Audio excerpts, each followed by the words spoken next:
बिस्मिल्लाहिर्रहमानिर्रहीम dear students, अॼु असां हिकु दफ़ो ॿीहर अव्हांजी ख़िदमत में हाज़िर आहियूं। अॼु असां सिंधी 12 यानी ईसी किताब जे हवाले सां सबक़ 12 सिखंदासीं। सबक़ 12 में कहिड़ा आवाज़ इस्तेमालु थियनि था, कहिड़ा अखर ऐं उन्हनि जा अल्फाज़ ठहनि था, इहो सॼो असां हिन क्लास में सम्झंदासीं। पर असां काफ़ी मेहनतुनि सां वीडियो ठाहे अव्हांजी ख़िदमत में पेश कंदा आहियूं। अव्हांजो बि फ़र्ज़ु आहे त अव्हां असांजी हिम्मत अफ़ज़ाई जे लाइ असांजे वीडियोज़ खे लाइक बि कयो, उन्हनि ते सुठा ऐं बहितरीनु कमेंट्स बि ॾियो ऐं हिननि वीडियोज़ खे कंहिं न कंहिं सां बि शेयर कयो त जीअं वधि खां वधि दोस्त हिन मां फ़ाइदो बि हासिलु कनि ऐं इन में असांजी बि हिम्मत अफ़ज़ाई थींदी। ऐं अव्हांजी महिरबानी सां असांजा लॻभॻि 11,000 जे सब्सक्राइब थी चुका आहिनि ऐं हाणे असां टारगेट रखियो आहे त असां 20,000 सब्सक्राइबर करणा आहिनि कुझु ई ॾींहंनि में इंशाअल्लाह ताला। ऐं जेकॾहिं अव्हां साथ ॾींदो त इंशाअल्लाह ही टारगेट बि असांजो तमामु जल्दी पूरो थी वेंदो। सो हलूं था क्लास जे तरफ़। पहिरियों जेको असांजो वर्ड आहे उहो आहे बदक।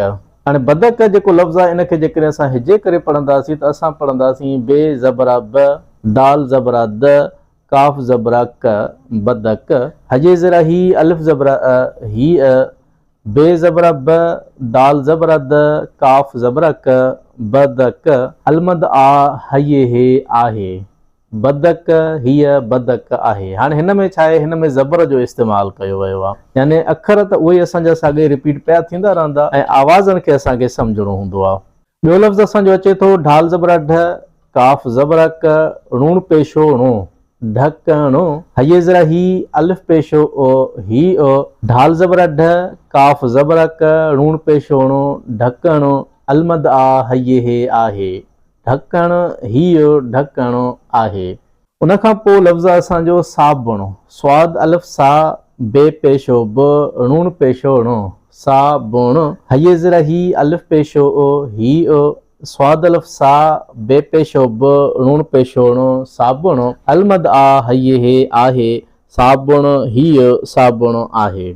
उन खां पोइ वरी हेठि जेके सबक़ में चंद लफ़्ज़ हूंदा आहिनि ऐं उहे बि गॾियल तौर ते इस्तेमालु थींदा आहिनि, यानी गुज़िरियल क्लासनि जा बि कुझु आवाज़ ऐं हलंदड़ क्लास जा बि कुझु आवाज़ शामिलु कया विया आहिनि, जंहिंमें ढाल ज़बरा ढ, गेवागो, ढगो, वाव ज़बरा व, गेवागो, वगो, लाम ज़बरा ल, काफ़ पेशो को, ऋण पेशो णो, लकुण। बे ज़बरा ब, स्वाद ज़बरा स, रे पेशो र, बसर। ते ज़बरा त, रे ज़बरा र, ऋण पेशो णो, तरण।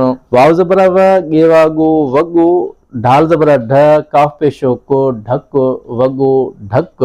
लाम ज़बरा ल, काफ़ पेशो को, ऋण पेशो णो, लकुण। नून ज़बरा न, हे ज़बरा ह, ऋण पेशो णो, हण, लकुण नहण। बे ज़बरा ब, स्वाद ज़बरा स, रे पेशो र, बसर। पेवा पो, खे ज़ेरे खे, पोखे। ते ज़बरा त, रे ज़बरा र, ऋण पेशो णो, तरण। सीन ज़ेरे से, खे पेशो खो, सिख। स्वाद अलिफ सा, बे पेशो ब, ऋण पेशो णो, साबुण। हे ज़बरा ह, ऋण पेशो णो, हण, साबुण हण। बे पेशो बो, ते पेशो त, बुत। अलिफ पेशो ओ, घे पेशो घो, उघ, बुत, उघ। हाणे हीअ हुयो असांजो सबक़ 12 जंहिंमें असां ज़बर जो बि इस्तेमालु कयो आहे, इन सां गॾु पेश जो बि इस्तेमालु कयो आहे। यानी हाणे अॻिते जेके असांजा सबक़ ईंदा इन में गॾियल तौर ते ज़बर, ज़ेर ऐं पेश जो इस्तेमालु कयो वेंदो। सो हीअ हुयो असांजो अॼोको क्लास। उमेद था कयूं तव्हांखे हीअ क्लास ज़रूरु पसंदि आयो हूंदो। असांखे ॾींदा इजाज़त। अल्लाह हाफ़िज़।